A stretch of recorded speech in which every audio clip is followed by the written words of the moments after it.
Hello friends, welcome to our YouTube family learn with science. आशा करते हैं कि आप सभी लोग स्वस्थ होंगे, मस्त होंगे।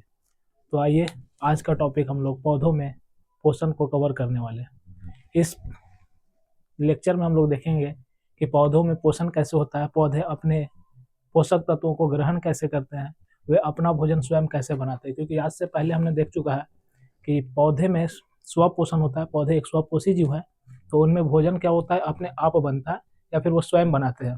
तो जब वो अपने भोजन स्वयं बना रहे हैं तो आखिर कैसे बना रहे हैं, इसी चीज को आज हम लोग कवर करने वाले हैं।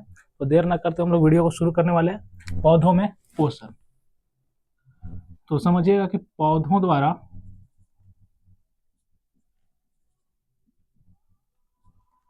पोषक पदार्थों को ग्रहण करना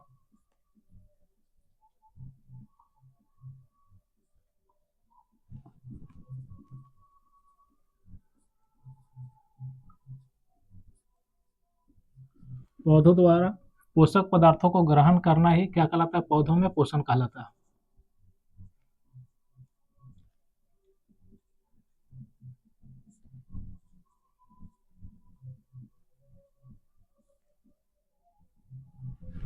है ना, पौधों के द्वारा पोषक पदार्थों को ग्रहण करना ही क्या कहलाएगा, पौधों में पोषण कहलाएगा।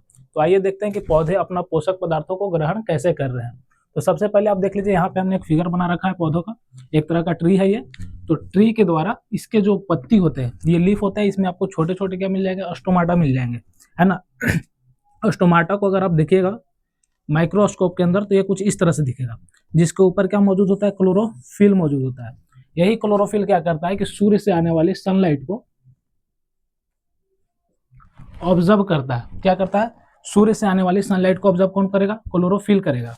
और इसमें मौजूद स्टोमाटा एटमॉस्फेयर से कार्बन डाइऑक्साइड को ग्रहण करेंगे, है ना। और जल के द्वारा वाटर को पत्तियों तक पहुंचाया जाएगा। किसके द्वारा पहुंचाया जाएगा, तो इसके लिए इसमें एक उत्तक पाया जाता है जिसका नाम है जाइलम। जाइलम के द्वारा जड़ों से पानी को कहां पहुंचाया जाएगा, पत्तियों तक पहुंचाया जाएगा।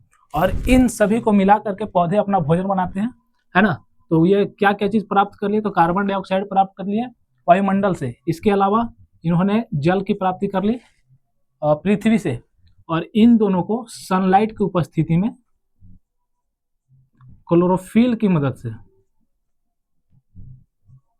क्या बनाएंगे, ग्लूकोज बनाएंगे। और साथ साथ हमारा जल भी बनेगा और साथ में ऑक्सीजन भी क्या होते हैं, रिलीज होते हैं। और इसी चीज को बनाना क्या कहलाता है, पौधों में पोषण कहलाता है। तो आप समझिएगा एक बार बढ़िया से कि पत्तियों द्वारा, है ना, पत्तियों द्वारा क्या किया जाता है कि पत्तियों में मौजूद स्टोमाटा एटमॉस्फेयर से कार्बन डाइऑक्साइड को ग्रहण करता है।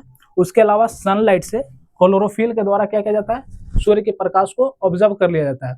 और ऑब्जर्व करके क्या बनाया जाता है, भोजन को बनाया जाता है। और इनमें जो भोजन बनता है वो ग्लूकोज के रूप में बनता है। किस रूप में बनता है, ग्लूकोज के रूप में बनता है। और यही ग्लूकोज की बनाने की क्रिया को हम लोग पौधों में पोषण कहते हैं, है ना। पौधे अपना भोजन प्रकाश संश्लेषण क्रिया की विधि द्वारा तैयार करते हैं। इस क्रिया को क्या कहेंगे, इसी क्रिया को हम लोग कहते हैं प्रकाश संश्लेषण की प्रक्रिया। और इस प्रक्रिया में क्या किया जाता है, पौधों द्वारा ग्लूकोज का निर्माण किया जाता है। और ग्लूकोज का निर्माण करना ही हमारा क्या कहलाता है, पौधों में पोषण कहलाता है। तो एक बार शॉर्ट में समझिएगा, प्रकाश संश्लेषण की प्रक्रिया किसे कहते हैं, तो पेड़ों या पौधों के द्वारा वायुमंडल से प्राप्त किया गया कार्बन डाइऑक्साइड, जड़ के द्वारा प्राप्त किया गया जल, और सूर्य से प्राप्त किया गया सूर्य की प्रकाश, इन तीनों को मिला करके ग्लूकोज का बनाना ही क्या कहलाता है, हमारा ग्लूकोज का बनाना ही प्रकाश संश्लेषण की प्रक्रिया कहलाता है। चलिए, आई होप आप लोग को समझ में आया होगा। आगे के लेक्चर हम लोग अगले क्लास में करेंगे। तब तक के लिए थैंक यू सो मच।